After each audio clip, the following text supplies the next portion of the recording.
Welcome back to my channel. ఈ ration మేనేజర్గా తనూజ ఉంటే ఇన్ని గొడవలు అవుతున్నాయి. అసలు నెక్స్ట్ టైం నుంచి తనూజ రేషన్ మేనేజర్గా ఉండకపోవడమే కరెక్ట్ అనిపిస్తుంది.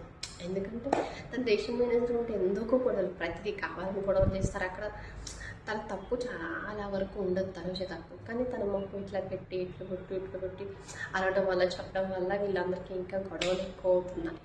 ఇంకా అందరికీ తెలిసిందే కదా, రేషన్ మేనేజర్ ఏ సీజన్లో లేదు గొడవలు, అయితే ఈ సీజన్లోనే ఎక్కువ ఉన్నాయి. అది తనూజ రేషన్ మేనేజర్ అకౌంట్ ఇంకా గొడవలే.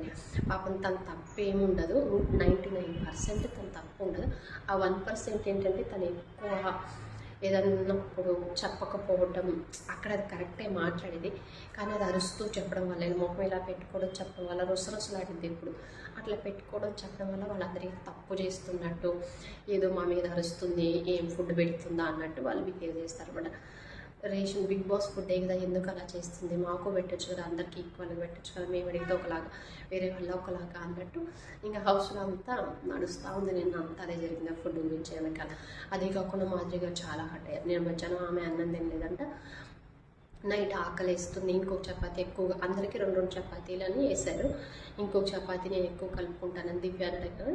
కలుపుకో, చేస్తాను ఇంకొకటి ఎక్స్ట్రా మీకు అంటే, ఇంతలో ఆమెను అడిగారు కదా, రేషన్ మేనేజర్ కదా, తనూజని అడగండి అంటే, తనూజని అడిగితే వద్దు, మీకు కావాలంటే నా చపాతీ ఇస్తా అన్నదంట. ఆల్రెడీ ఇమ్ము కూడా 2 చపాతీలని మధ్యాహ్నం కొంచెం ఏదైనా నాకు చాలా ఆకలిస్తుందంటే ఇమ్ము ఒక చపాతీ ఇస్తా అన్నాడంట. ఆల్రెడీ అందరికీ 2 కాబట్టి ఇమ్ము ఇస్తే 3 అయితే, తనూజ కూడా మీకు కావాలంటే నా చపాతీ తీసుకుని వద్దు, మళ్ళీ అందరూ మీకోసం ఎక్స్ట్రా చేసినామా అని అడుగుతారు.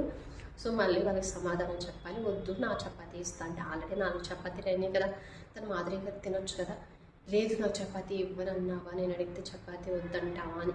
వాళ్ళిద్దరి మధ్యన బాండింగ్ ఉంది కదా, నువ్వు కొంచెం పిండి తీసుకొని ఇంకో చపాతీ ఎక్స్ట్రా చేసుకుంటే అది కరెక్ట్ కాదు కదా. అందుకే నేను ఆల్రెడీ ఇస్తా అన్నాడు. తనూజ ఒక చపాతీ, 4 చపాతీలు మంచిగా తినొచ్చు కదా. మరి ఎందుకు అక్కడ తను హట్ అయిన మాదిరి హట్ అయింది. మేము ఇద్దరు క్లోజ్గా ఉంటాం కదా, ఎందుకు వద్దనేది నాకు తెలియదు. ఫుడ్ గురించి నేను కాంప్రమైజ్ అవుతున్నాగా అన్నట్టు మాదిరి గారు అనుకుంటుంది. తనూజ వీళ్ళిద్దరి మధ్యన ఈ గొడవలు అంది, నన్ను ఎందుకు తీసుకోవద్దంది అని. ఆ రోజు నైట్ ఫుడ్ తిన్నా, నిన్న అంతా ఫుడ్ తిన్నా, నిన్న మధ్యాహ్నం ఇంక ఇమ్ము కూర్చొని బతిమిలాడి ఇంకా పెడితే ఇంకా అప్పుడు ఫైనల్గా అసలు తిన్నని ముందుకేసింది. ఫైనల్గా చెప్పి మనం సింగిల్గా వచ్చాము అక్క, మనం మన కోసం వచ్చాము, మనం గేమ్ ఆడటానికి వచ్చాము, ఇలాంటి మీరు ఇలా చేయొద్దు, ఏదైనా ఇష్యూ ఉంటే మాట్లాడుకోండి అని తనూజను కూడా పిలిచాడు మాట్లాడుకుందామని. తను చెప్పేసింది, నేనేమి జోక్గా చెప్పాను, ఆమె మీదేం కోప్పడలేదు, తనకు ఒక చపాతీ చేసుకోవడానికి ఇస్తే మళ్ళీ అందరూ అదే అడుగుతారు కదా, ఆమెకి ఎందుకు ఇచ్చా ఫేవరిజమా అని అంటారు. సో ఇవన్నీ